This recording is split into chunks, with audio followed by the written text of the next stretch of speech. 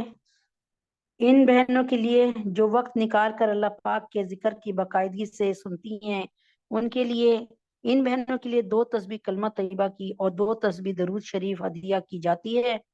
اور میں اللہ تعالیٰ سے گزارش کرتی ہوں کہ اللہ تعالیٰ، یہ چھوٹے چھوٹے بچوں نے پڑھی ہے، اور میں اللہ تعالیٰ سے گزارش کرتی ہوں کہ جو میں نے پڑھی ہے اللہ تعالیٰ اس میں سے بھی ان 2 تسبیحوں کا، 2 کلمے کی تسبیحوں کا اور 2 درود شریف کی تسبیحوں کا ثواب حمیرہ آصف کو، فریہ اعظم کو اور اسماء رضوان کو اللہ تعالیٰ عطا فرمائے، اور یہ ایسی برکت والی تسبیحاں ہوں کہ ان کے لیے دنیا بھی جنت اور آخرت کی بھی جنت عطا فرمائے۔ آگے آتی ہیں ان لوگوں کے لیے،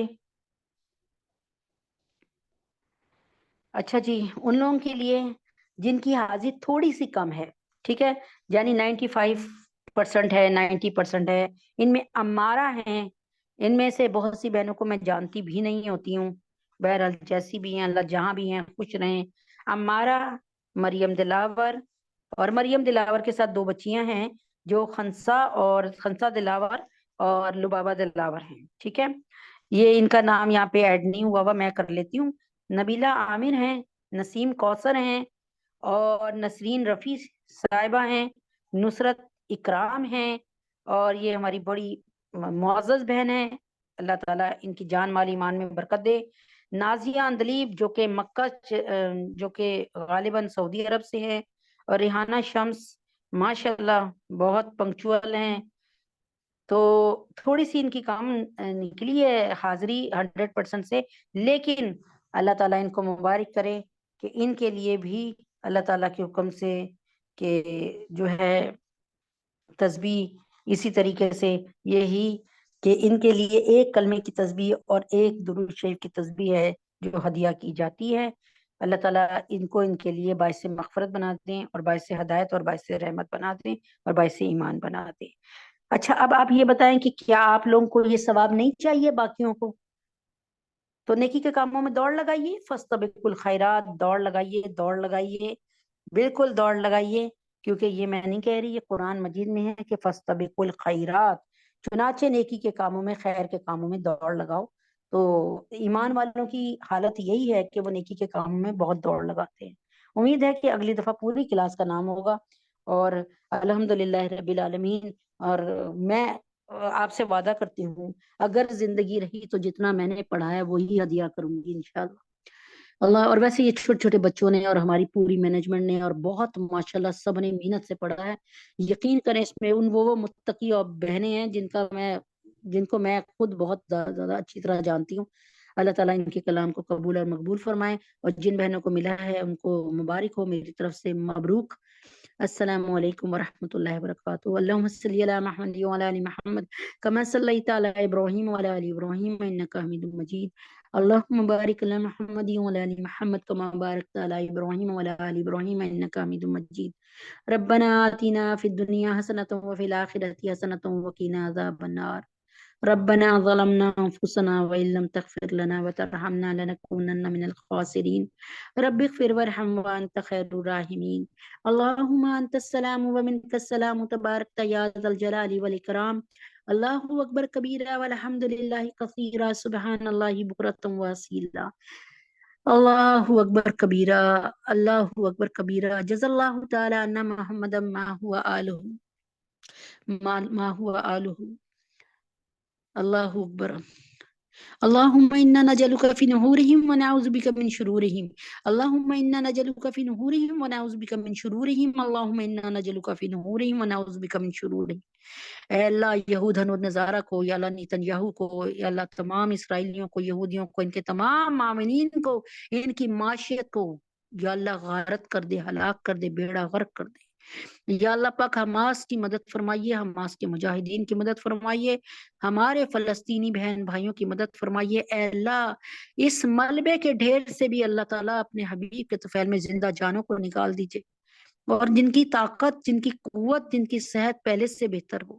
اے اللہ پاک، تجھے تیرے نبی کا واسطہ، آپ نے فرمایا کہ جہاد جہاد جہاد آپ کو بہت پسند ہے اللہ، تمام عبادات سے جہاد پسند ہے اللہ۔ اب تو فلسطین میں جہاد ہو رہا، اے اللہ آپ نے افغانستان میں طالبان کی بھی مدد فرمائی، یا اللہ ان کی بھی مدد فرمائیے یا اللہ۔ دنیا کے ذہنوں میں جو ایک خدا بنا ہوا ہے نا، مجازی خدا، امریکہ اور اسرائیل، اللہ اس کا بھرم، اس کا سب کچھ توڑ پھوڑ دے یا اللہ۔ تجھے تیرے نبی کا واسطہ ہم سب پہ رحم فرما دے۔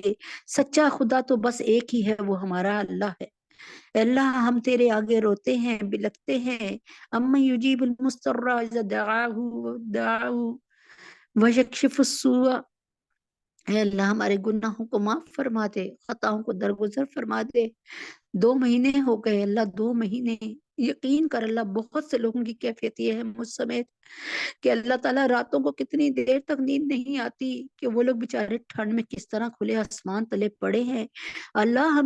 ہمیں رات میں کتنی دفعہ بھوک لگتی ہے، ہمیں کتنی دفعہ رات میں پیاس لگتی ہے اے اللہ، وہ تو گھر سے بے گھر پڑے ہیں اے اللہ۔ تجھے تیرے نبی کا واسطہ، رسول پاک صلی اللہ علیہ وسلم کا واسطہ یا اللہ، اللہ اللہ، جیسے تو نے غزوہ احزاب میں مدد فرمائی اے اللہ، ایسی مدد کی آندھی آئی اس طرف، دوسری طرف دشمنوں کی طرف، میری اس آندھی نے نبی اکرم صلی اللہ علیہ وسلم اور نبی پاک صلی اللہ علیہ وسلم اور نبی پاک صلی اللہ علیہ وسلم کے لشکر کو کچھ بھی نہیں کہا، لیکن اس آندھی نے کفار مکہ کے بقیے ادھیڑ دیے میرے اللہ، ان کی بیخ کنی کر دی میرے اللہ۔ تجھے تیرے نبی کا واسطہ، اس کے بعد آپ نے کہا تھا آج سے مسلمانوں پہ، آج سے نبی اکرم صلی اللہ علیہ وسلم پہ، ان کے صحابہ سے لڑنے کوئی نہیں آئے گا، اب نبی پاک صلی اللہ علیہ وسلم اور ان کے صحابہ ہی لڑنے کو جائیں گے، یعنی پاور مل گئی، طاقت مل گئی اے اللہ۔ تجھے تیرے نبی کا واسطہ حماس کی طاقت بن جائیے یا اللہ، ہمارے مسلمان بھائی ہیں اللہ، ہماری مسلمان بہنیں ہیں، بچے ہیں اے اللہ، وہ سارے میرے ہی بچے ہیں اے اللہ، وہ میرے ہی بھائی ہیں اے اللہ، مدد فرمائیے اے اللہ، مدد فرمائیے یا اللہ۔ فلسطین کے مسلمانوں کی مدد فرمائیے، ہماری مسجد اقصی کی مدد فرمائیے یا اللہ یا اللہ۔ تجھے تیرے نبی کا واسطہ وہاں پر ہمارے وہاں کی مسجد کے، اس مسجد کے امام ہمارے نبی پاک صلی اللہ علیہ وسلم تھے اے اللہ پاک، اس مسجد کے امام ہمارے نبی پاک صلی اللہ علیہ وسلم اور مقتدی سارے انبیاء تھے، تمام کے تمام آسمان کے فرشتے تھے اے اللہ۔ تجھے کون ان میں سے نہیں عزیز اللہ، سارے تیرے چاہنے والے تھے، تیرے مطیع اور فرما بردار تھے اللہ۔ ہمارے گناہوں کو معاف فرما دے، فلسطین کے مسلمانوں کی حفاظت فرما دے، فلسطین کی غزہ کی حفاظت فرما دے۔ ہمیں ہمارا پورا فلسطین چاہیے، جو آج سے 75 سال پہلے تھا وہ چاہیے یا اللہ۔ دشمنوں کو ذلیل کر دیجئے، ان کو ہلا دیجئے، وزلزل اللہ، ان کو ہلا دیجئے، ہم سب کے گناہوں کو معاف فرما دیجئے، ہم سب کی خطاؤں کو درگزر فرما دیجئے یا اللہ۔ ہماری بچیوں کے لیے نیک در کھول دیجئے اللہ۔ جن کی بچیاں اس محفل میں جو بیٹھی ہیں، ان کی بچیاں نکاح کی عمر تک پہنچ گئی ہیں اللہ، ان کے لیے برکت والے رشتے عطا فرما دیجئے، ان کے لیے بہترین فیصلے عطا فرما دیجئے اللہ۔ تمام کے تمام بے روزگاروں کو اللہ روزگار عطا فرما دیجئے، تمام بے ہدایتوں کو ہدایت عطا فرما دیجئے، تمام بے گھروں کو اپنا گھر عطا فرما دیجئے یا اللہ۔ تجھے تیرے نبی کا واسطہ عائشہ کو زندگی صحت تندرستی عطا فرما دیجئے یا اللہ۔ عبداللہ کے لیے حفظ کو آسان فرما دیجئے یا اللہ۔ اپنے حبیب پاک صلی اللہ علیہ وسلم کے طفیل میں اللہ عمیر کو زندگی صحت تندرستی عطا فرما دیجئے یا اللہ۔ ندیم بھائی کو اور عمیر کو ہدایت زندگی صحت تندرستی عطا فرما دیجئے۔ تمام علماء اسلام، تمام علماء ہند، میرے تمام اساتذہ کرام کو صحت کاملہ عاجلہ مستمرہ عطا فرما دیجئے یا اللہ۔ نازیہ اندلیب کو، طلحہ کو، ندیم بھائی کو، عمیر کو اللہ، اشفاق صاحب کو، عبداللہ کو، اہلیہ حسین کو، شازیہ عائشہ، معظم، نازیہ، جہانگیر، حمید حسن اور اہلیہ حسین کے والد صاحب کو، مومنہ کو، عائشہ، جنید کو، حمزہ، سنبل، عنایت، عادل، نرگس باجی اور ان کی تمام فیملی کو اللہ، ان سب کو، ان سب کے اہل خانہ کو ایمان کامل کے ساتھ زندگی صحت تندرستی عطا فرما دیجئے۔ امت محمد صلی اللہ علیہ وسلم کی ساری بیٹیوں کے لیے حفصہ، فاطمہ، جویریہ، سدرہ، سبحانہ، حفصہ، سجاد، بینت شفیفہ، بنات سرور فخر عبد المتین، سعدیہ، نظام، مہتاب، ندا، مصباح، آمنہ، عنبر، ختیجہ، شائستہ، نمرہ، زینب، منتہا اور جتنی بہنیں یہاں بیٹھی ہیں ان سب کی بیٹیوں کے لیے نیک پر نیک در نیک زوج عطا فرمائیے۔ اہلی اعظم شہناز، اہلی عاشق مفتی ضیاء الدین صاحب کو، عامر کو اپنا گھر عطا فرمائیے، اللہ بہترین گھر عطا فرمائیے۔ احمد کو اور مسز رفیق کو بھی اپنا گھر عطا فرمائیے۔ یا اللہ احمد نعمان، نواز صاحب، محمد عمر کو جو ہے روزگار عطا فرما دیجیے بہترین۔ یا اللہ عائشہ، سونیا، رقیہ باجی، ڈاکٹر انم، اہلیہ محسن، ماریانہ، سنبل، عمران، ان کو بہترین نیک نرینہ اولاد عطا فرما دیے۔ سحر کو، عائشہ کو، سحر کو، عائشہ کو اور اللہ تبارک تعالیٰ فریال کو، یا اللہ ان کو زندگی میں سکون عطا فرما دیجیے۔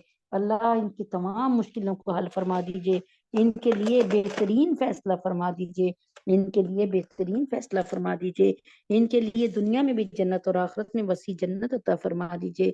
ہم سب کے گناہوں کو معاف فرما دیجیے، ہم سب کے لیے اللہ ہم سب کی خطاؤں کو درگزر فرما دیجیے۔ یا اللہ تجھے تیرے نبی کا واسطہ پاکستان کو اسلامی معاشی معاشرتی سماجی ترقی عطا فرما دیجیے، پاکستان کو اسلام کا قلعہ بنا دیجیے، پاکستان سے اور تمام دنیا سے مہنگائی بے حیائی کو ہمیشہ کے لیے دور فرما دیجیے۔ یا اللہ پاکستان میں یا اللہ بجلی کو اور پیٹرول کو بہت سستا کر دیجیے۔ یا اللہ غریبوں کے لیے اور پاکستان غریبوں کے لیے اور اللہ تبارک تعالیٰ ہر قسم کے بے قصوں کی مدد فرما دیجیے، ہم سب کے گناہوں کو معاف فرمائیے، ہم سب کی اللہ ہمارے تینوں حرم کی حفاظت فرمائیے۔ اللہ تجھے تیرے نبی کا واسطہ زیارت حرمین شریفین کی توفیق عطا فرما دیجیے۔ بڑا مشکل لگتا ہے لیکن جب آپ لے کر جائیں تو کوئی روک نہیں سکتا۔ اے اللہ ہم سب کے گناہوں کو معاف فرما دیجیے۔ یا اللہ طیب الدگان صاحب کو اور قطر کے حکمراں کو اللہ ہدایت، زندگی، صحت، تندرستی عطا فرما دیجیے۔ یا اللہ فلسطین کے مسلمانوں کی مدد فرمائیے۔ یا اللہ شام کے، انڈیا اور ہندوستان کے اور کشمیر کے مسلمانوں کی مدد فرمائیے، ہم سب کے گناہوں کو معاف فرمائیے، ہم سب پہ رحم فرمائیے۔ وصلی اللہ تعالی علی خیر خلقہ محمد وعلی آلہ وصحبہ اجمعین برحمتک یا ارحم الراحمین۔ سبحان ربک رب العزت عما یصفون وسلام علی المرسلین والحمد للہ رب العالمین۔ السلام علیکم ورحمۃ اللہ وبرکاتہ۔